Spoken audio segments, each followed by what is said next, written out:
Okay. All Yep. right.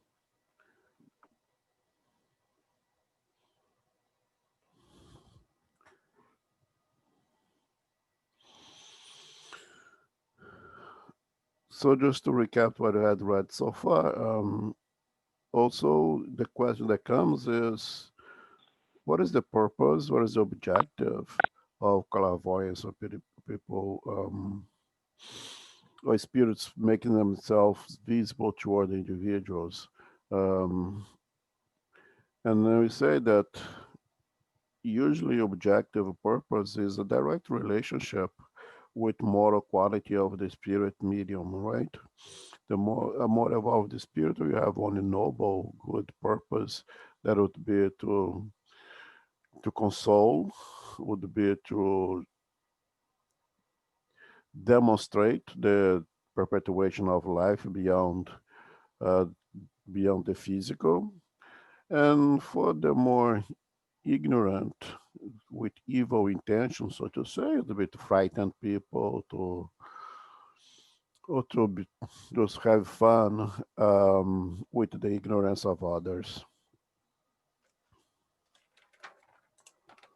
And Elmo, what do you call when for example, the spirit that died long time ago, and in order to help, and let's say in a mediumship meeting, the spirit shows you what happened or images of something that happened in the past. So you see a memory, not per se a spirit.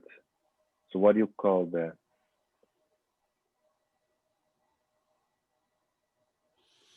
I don't know if there is a specific name to that.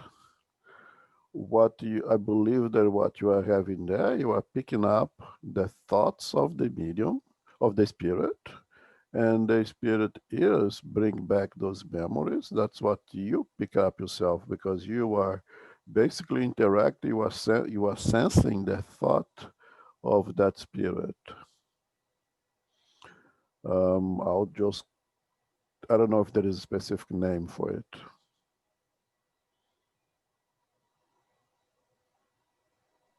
Thank you.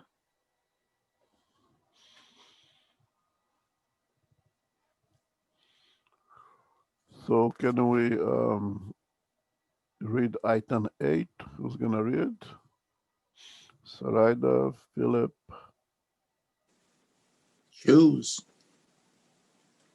Sarayda's another. Okay. Hello, Elmo. Yep. You hear me? Do you Yes, hear I me, can hear. Elmo? Yeah, I can hear you. I'm on the phone because my computer's not working, so All right. I'm having. Philip will be more than happy to read for us, right, Philip? Certainly. Listen, Elmo, I can read because I have my book here. If you want me to read, I can read from the book. No, then let But it, Philip read. Your yeah, it's not please. going to be the same because I can't see the screen. Okay. Yeah. Thanks. Just letting you know. Okay, good enough. Sure. Bye bye. Poor Phil. Sorry, Phil. I'll get even. I know you will. Okay, go ahead. Number 8. If being able to see spirits might be inconvenient, why is it permitted in certain cases? To provide proof that everything does not end with the death of the body and that the soul retains its individuality after death. This temporary glimpse is enough to provide such proof and to attest to the presence of your friends at your side, but it is not as inconvenient as being able to see them all the time would be. Okay, so on item 7, Kardec as a spirit, why can't we, see spirits all the time? If we are part of our lives, so they're always around us, why can't it would be easier and better for us to see them all the time? And of course, the spirit answered, and Kardec put his own note that it would be a tremendous inconvenience for our lives. Can you just imagine be surrounded, seeing spirits at all the times, knowing that, as we know, that wherever you are right now in this room, it is not only you over there, even if you are alone in that room, there is plenty of spirits participating in this meeting, some for good reasons, hopefully all for good reasons, the protection of your home. But if you go to other places, there will be individuals with good intentions and people with bad intentions, people trying to do malicious things, and you are witness of that 24/7. It would be impossible to manage our lives. It would be a tremendous inconvenience. So if you so Kardec asks, if it's such an inconvenience, why is it permitted at some cases? And again, if it's for more evolved spirit, it's always for good reason. Is to offer some consolation. I mean, it would be nice to be able to know that your loved one who departed some time ago is well, is doing fine in the physical world, or to be some kind of evidence of our eternity. It'll be good at times, but not all the time, not constantly, and everybody being able to do it. Could imagine if you cannot get to the point they don't even distinguish who is incarnate and who is discarnate anymore. We have enough on our plate as it is, and it would be too much. But at times, would actually make some sense. All right, number 9. On more highly evolved worlds than our own, are spirits seen more frequently. The more humans approach their spirit nature, the easier it becomes for them to communicate with spirits. It is because your bodies are so dense that it is rarer and more difficult to perceive ethereal beings. Okay, I think we could agree that more evolved, spiritually speaking, of course, is basically equal to less material, more ethereal perispirits that you make even more ethereal physical body, if you even can call that physical, but definitely less material. So we can agree that in the pathway of evolution, we kind of leave matter behind slowly. We become less dense. Therefore, we have less obstacle to see with the eyes of the soul. Therefore, it will be much easier and more commonplace for more evolved, spiritually speaking, worlds, that the ability to see the physical world, the spiritual world, will be much, much easier. Until you get to a point that was so very evolved that we're no longer going to need any sensorial organs, because our communication will be all through thoughts, which is even hard for us to consider because we are so far from it yet.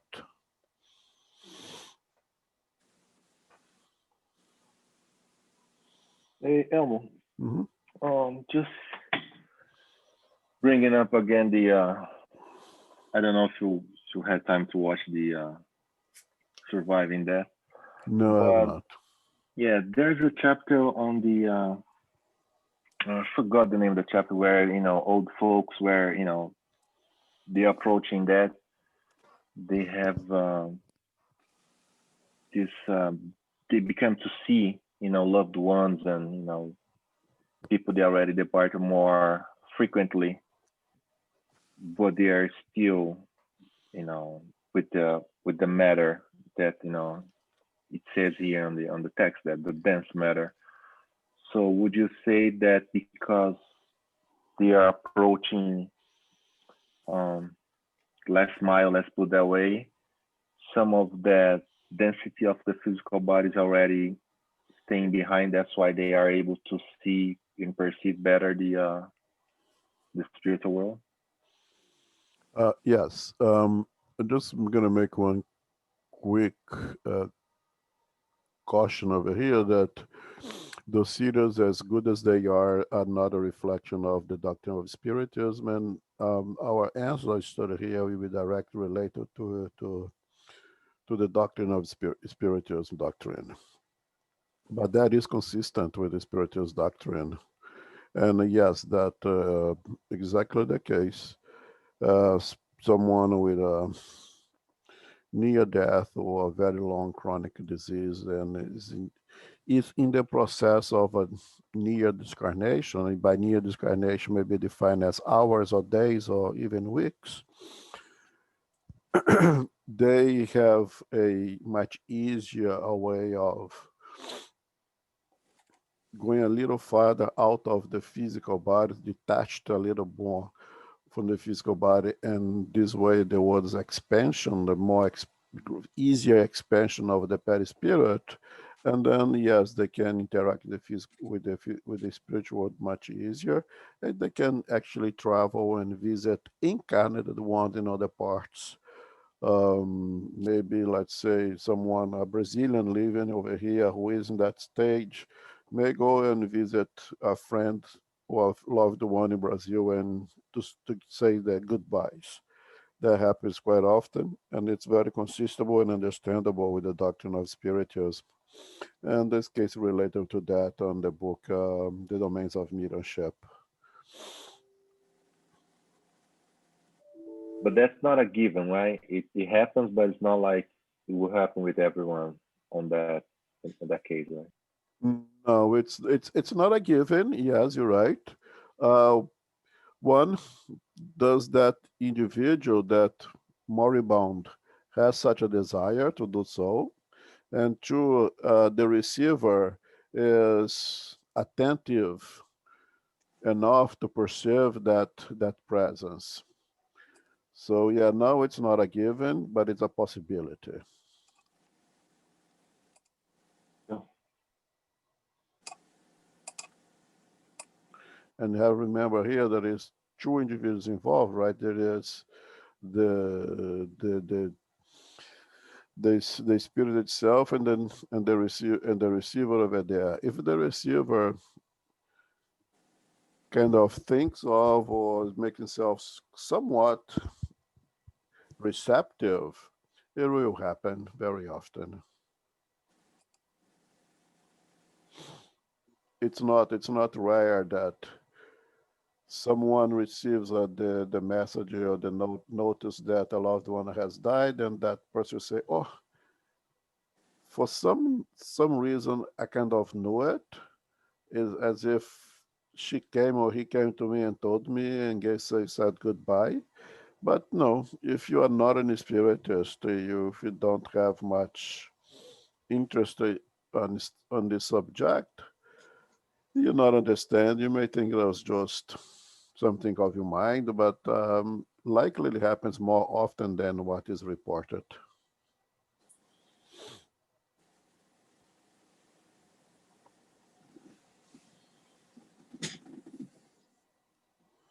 And that person has to have the any physical component in order to see, like the pineal gland or something, or it's just because of the detachment. No, no, that's what I mean. The moribund, the person who is near death. Yes. No, no, it's a normal process of is partial detachment of matter. It's not a mediumship in any way.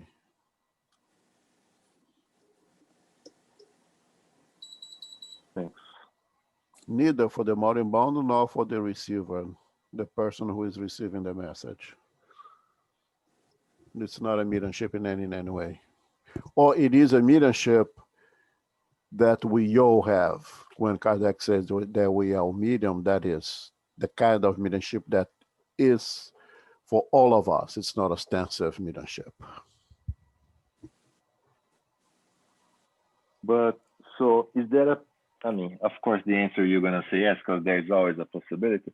But in a mediumship session meeting or whatever, that a person that is not an ostensive medium be in a place of meditation, relaxation, whatever, and seeing those spirits? Not only in a mediumship meeting, but in your home and in many circumstances. Most of us will have an experience of seeing this kind of spirit. which doesn't make us mediums, or doesn't make us ostensive medium, let's say.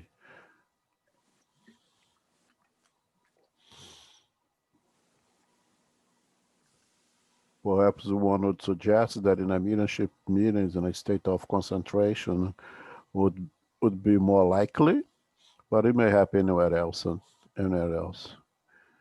And for me, I'm a brick, even with the highest degree of concentration in a mediumship meeting, when I'm able to get to that level of concentration, I've never seen anything. But excuse me, Renato, the question is if a medium see spirits outside of a mediumship session or center. Is that a question or no? Kind of, but I was just wondering, since the the person approaching that, even though being a media or not, because of the detachment seeing spirits, I was trying to bring to people, regular people that are not in that situation, and try to and not trying, but being in the same kind of a condition, like meditation or relaxation, or maybe in the mediumship meeting where you have spirits all the time in mediums. If such a person is concentrate, also could see it, even a glimpse of the spirit. Yes, I remember when Leonor first came to the medium just to watch. She was very, because she's very sensitive and she was already a medium, that she ended up seeing more than she wanted or should at that point. So yeah, it's very possible. The mediumship is an outer state of consciousness, so you don't need to be a ostensive medium to enter into an outer state of consciousness and see the spiritual world, right? Again, it won't happen to everybody, but it is possible for someone that is not an ostensive medium to enter into an outer state of consciousness or a state of trance and see the spiritual world.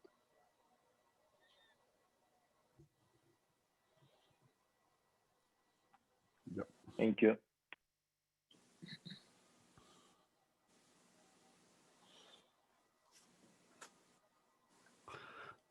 Were you on number 10? Yep. Is it reasonable to be frightened at the apparition of a spirit? Anyone who reflects on the matter will understand that a spirit, whatever it may appear as, is less dangerous than a living person. Moreover, spirits go everywhere, and you do not have to see them in order to know that they are at your side.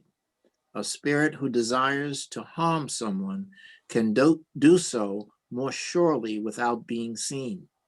A spirit is not dangerous because it is a spirit, but because of the influence it can exert upon a person's thoughts, drawing him or her away from the good and pushing him or her toward evil. People who are afraid of the dark and of being alone rarely comprehend the cause of their fear. They would not know what to say if asked what they are afraid of, but they should certainly be more afraid of meeting other human beings than spirits, because an evildoer is more dangerous while alive than after death. A lady whom we know saw an apparition one night in her room. It was so well defined that she believed that there was actually someone present. Her first sensation was terror. However, upon assuring herself that there was no one else, she said to herself, "It looks like it was only a spirit, so I can sleep in peace." Mm-hmm. Yes, as very often I say, and that's what I believe, that fear is a byproduct of ignorance.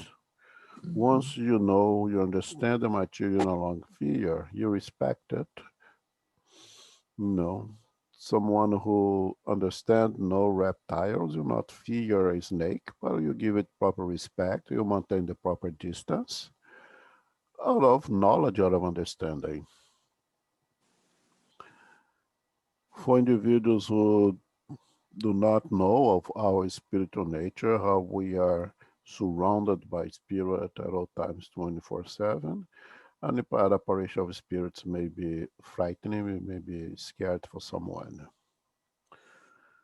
But if we're concerned with the harms that spirits can cause to us, Kardec puts a very important point here. Be more concerned with the ability that they may have to influence us by the suggestion, basically by imprinting their thoughts in our mind and guide us towards one or another direction that is not the best for us. That's how this kind of spirit can be extremely dangerous if you become susceptible to their influence, to their thoughts, and that you start to acting upon their desires, then really causes problem. And otherwise, they should be more concerned with living the incarnate spirits, that they can cause us a lot more harm than anything else.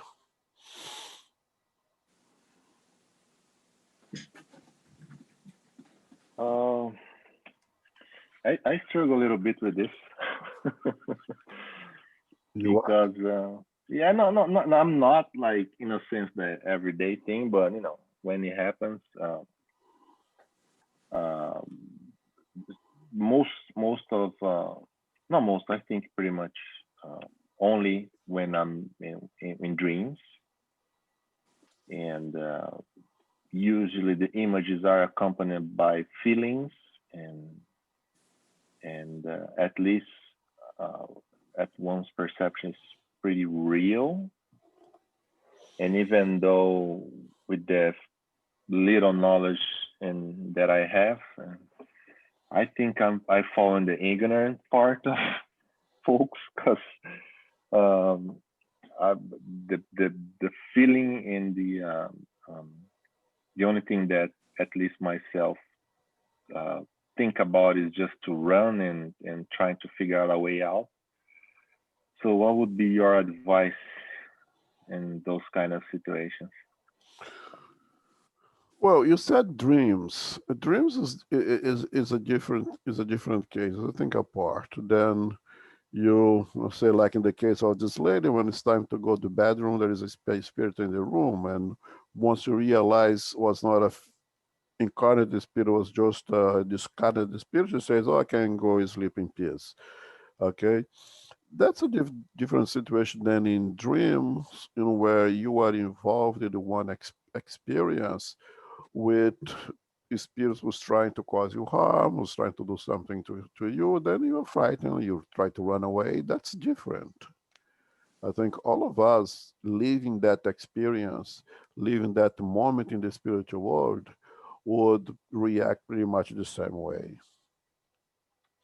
But when it's not in a dream, when it's time to go to bed, you go to the room and you sit on the bed, and then there is somebody sitting next to you. If you have understanding, it's a spirit, nothing to be fearful, because the same way that you saw one, there is many others that you didn't see. Are we able to act as cool as this lady? I don't know. I haven't experienced, I cannot say. But those who have experience may comment with us right now. Idea would be to act out like this lady said, acted, which completely different of a dream. And a dream is a different situation.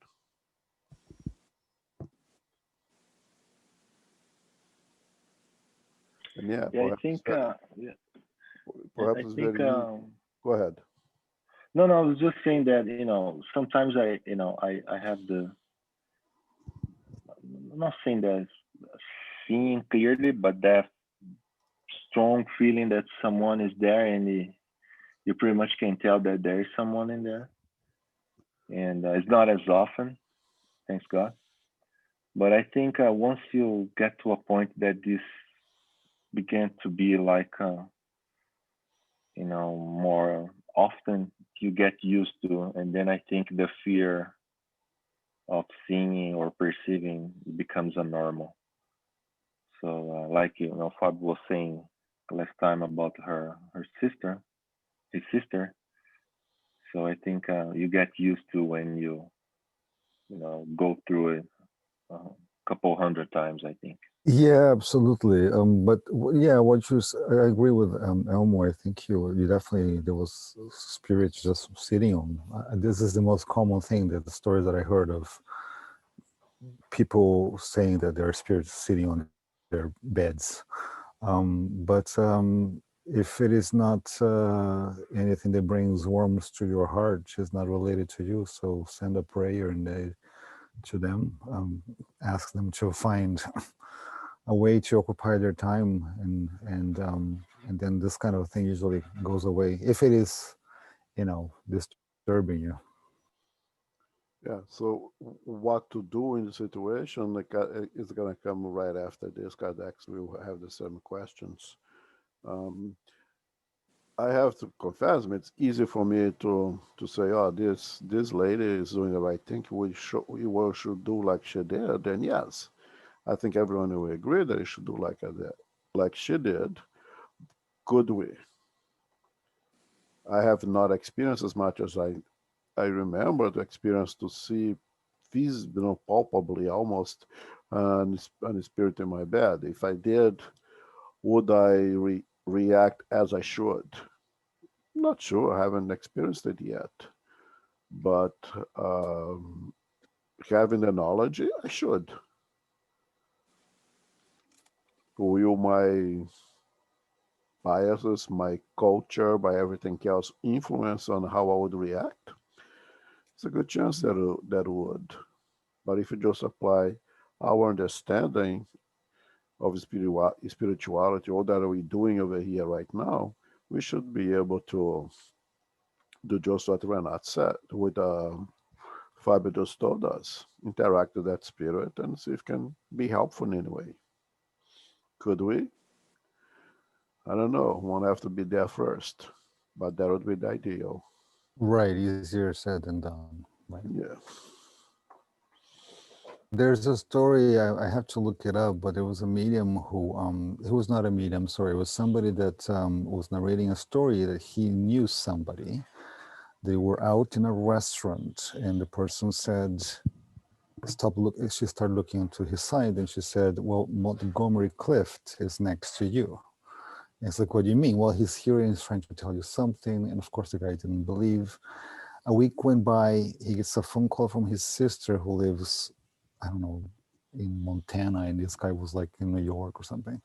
And she said that she woke up in the middle of the night. That never happened before in her life. And Montgomery Clift was there telling her to call you because he has a message for you. Wow. So this guy started getting really, think this whole thing was insane. And in fact, he had to spend an evening in Montgomery Clift's former house in New York, because apparently there was a message. This was when Elizabeth Taylor was still alive. There was a message that he had to give it to her. Of course, he never said what the message was, but I don't know if this brings any light to illustrate even more a case of, people who see spirits, just that in this case, it's just famous people. Yeah, and again, would not need to be an ostensive medium to have one or another experience like that in our lifetimes. It could happen to any one of us.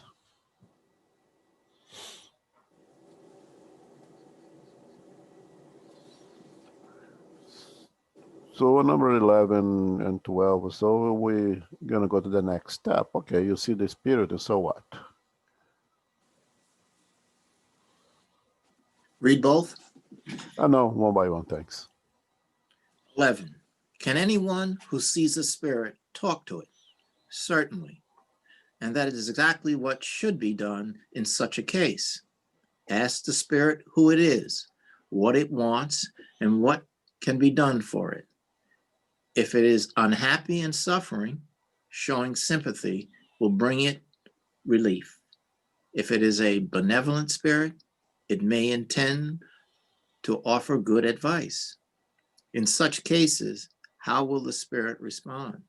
Sometimes by articulating sounds as a living person would, but usually by transmitting its thoughts. Okay, so there it is. What can we talk to spirit? Certainly, and this is exactly what should be done in such a case. Well, should be done, but can we do it, right? Using purely our knowledge, we know very well that a discarnate spirit is exactly like an incarnate spirit without a physical body. So if you see a spirit, let's say, in your home, we'll say, who are you? What are you doing here? What do you need? What do you want? Right? We can have a approach that spirit the same way, but just now it doesn't have a physical body. It's the same thing, of course. It is, but we don't see like that because of our biases. It's hard for us to really live in accordance to this truth. It is just a spirit like an incarnate one, but minus a physical body, right? If they had a physical body, you'd said, who are you? What are you doing here? Can I help you? How did you get here? Right? Perhaps that's the same way you should approach this kind of spirit. And of course, we would suggest, the doctor suggests to you speak with words out loud with your mouth, because even though the communication really happens via thought, the spirit may not be aware of it. If it is, no problem, it is still get the message. Right? If it's not an evolved spirit that needs to see mouth moving and in order to understand that he's being spoken to, then you should always speak with words with that spirit out loud.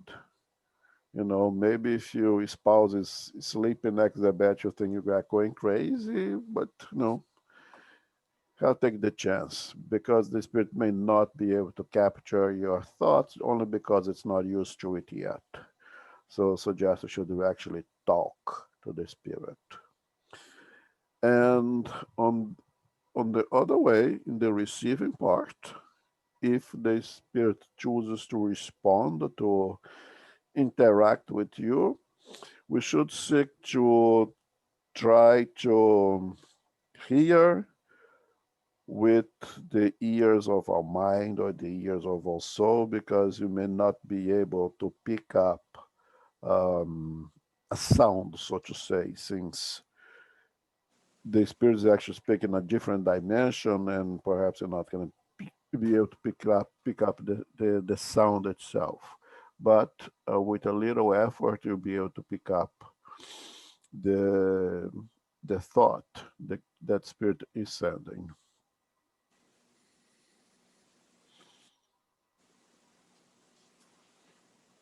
Hey, I'm a little bit on a conflict here.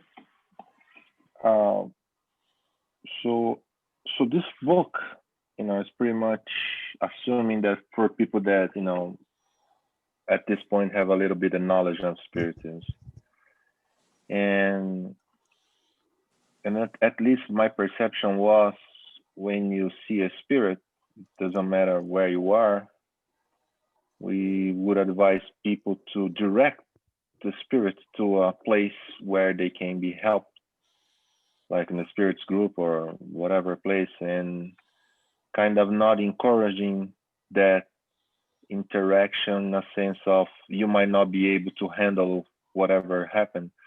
But here, in this sense, maybe I'm out of context with what Kardec was trying to get in here, but shouldn't be not encouraging to talk to the spirit in a sense of maybe getting into more trouble than solution. The spirit is in your room. The spirit is likely has something to do with you. Why is the spirit to be there for? Just by a gratuity of destiny? Unlikely. So there is some kind of relationship there likely, even if not particular to you, but perhaps to the place, maybe someone wants to live in that house or anything like that. But there is some kind of relationship directly or indirectly with you. If you can, you should address the spirit right then and there. And as part of that addressing that spirit, communicating with that spirit, yeah, suggest that spirit, you I know place where it can be assisted. I have some kind of understanding of it, and no, we can direct to you to go to this place or that place where you receive all the help that you need. No, I would definitely suggest that, but that's part of the conversation or the dialogue that you offer to that spirit. But Okay. I think if a spirit come, if you see the spirit over there and just say, live here, go to certain place. If that's the best we can do, it's the best you can do. But if you get to know a little bit more, as much as you are able to, let's assume that the spirit says, "Don't you remember me? I'm the guy who you put your hands on my neck and make me lose my past reincarnation so early. I'm here to get to get what you owe me. What you gonna tell that spirit? We're gonna have to tell something that spirit. Maybe he's not willing to go anywhere. He's after you. What you gonna tell them? So you have to be able to maintain a conversation with that spirit, especially in this case. Yeah, I'm not only whatever you owe, I'm willing to pay, and through this place we can best help you and this and that, and do your best. But if the best we can do is just SGNY, leave me alone, well, that's the best we can do.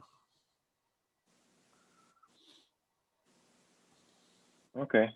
Because my line of thought was always, you know, just have whoever to the to the center, and they will be able to deal with. Not that I have encountered something like that before, but it's good to know how to proceed. Just in Yeah, I case. think in the part of this conversation, a suggestion to go to SGNY is a good one. Suggestion to pray, a suggestion to try to leave behind your feelings towards anyone, and it's gonna do you good. And but each one of us will do us the best that we can do. Would you Elmo. say? Oh, sorry. No, I thought you were finished. Go ahead. Now, would you say that the work to in talking to the spirits similar what the counselors do? Yeah,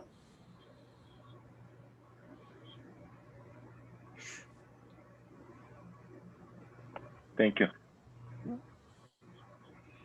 Elmo, this is Teresa. hi, Teresa. I just wanted to just think out loud. And could it be possible too that you see the spirit, but for whatever reason, maybe the spirit doesn't see you?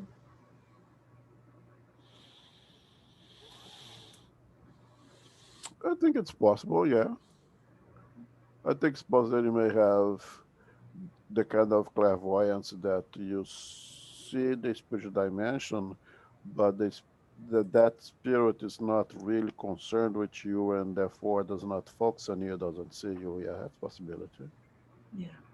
I actually have just, I know somebody who had told me of a similar, what you just described, Teresa. So I haven't experienced it myself, but I know someone who, a medium who has told me that she was in a place where the spirits clearly were not aware that she could see them, because the spirits in this place were much attached and related to the person that she was visiting.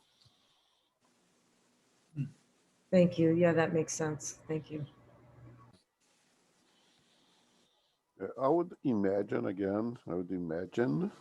that if, let's say, if I see the presence of a spirit who is not noticing my presence or completely disconnected to me, that with perhaps a prayer or something, I could catch the attention of the spirit and have that spirit have a realization that I can actually see that spirit, and perhaps I could offer my help.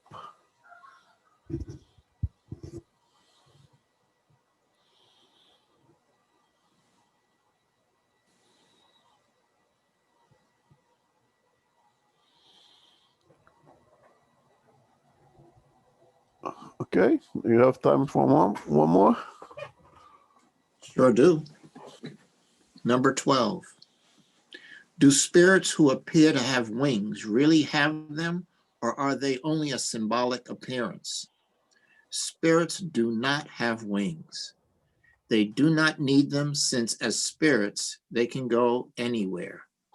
But they appear in this form in order to impress the person to whom they show themselves. Some appear wearing their normal clothing, others in drapery, and some with wings as a characterization of the spiritual category they are representing. Thanks. So again, discarnate spirits are us without a physical body. We don't have wings. Spirits does not have wings.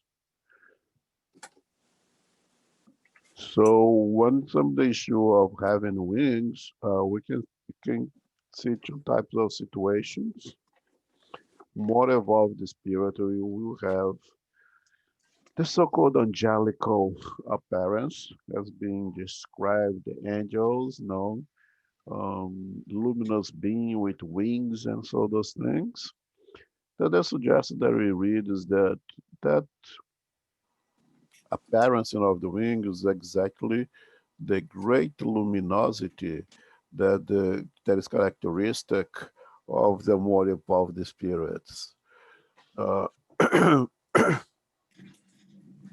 That and even the halo over their heads may be also the tremendous luminosity that they carry, especially on the area that for us would be the coronal chakra. Of course, they don't have a coronal chakra, they're spirits. So that may give a description of when we visualize those more angelical beings, so to say, as having wings, as having a halo and everything else, right? And on the other way, are the truly ignorant spirits, the one who wants to cause fear, cause terror. They may present themselves having the know-how, understand the malleability of the petty spirit.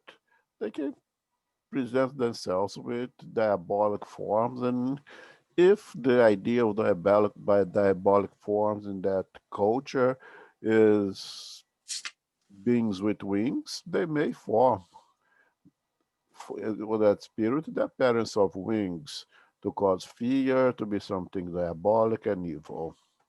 But a spirit does not have wings. A spirit does not need wings. A spirit does not even need legs, because it can transport oneself via thought at the speed of light from point A to point B without wings, without anything.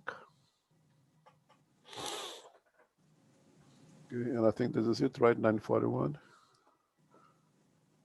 Yeah. Any question, comments?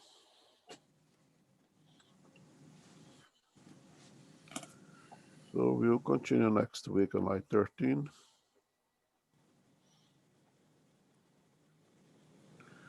Who wants to make the final prayer for us?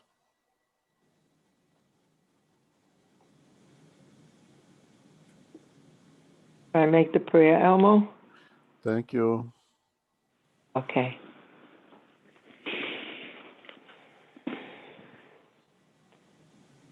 Our beloved Jesus, our spiritual benefactors, As we come to the end of our meeting tonight, with our hearts full of gratitude, we are grateful again to be here again, studying, opening our hearts to what is necessary, studying the visual manifestations of spirits, of who we are. Now, as we hear in this physical world, we have a physical body, but we are spirits.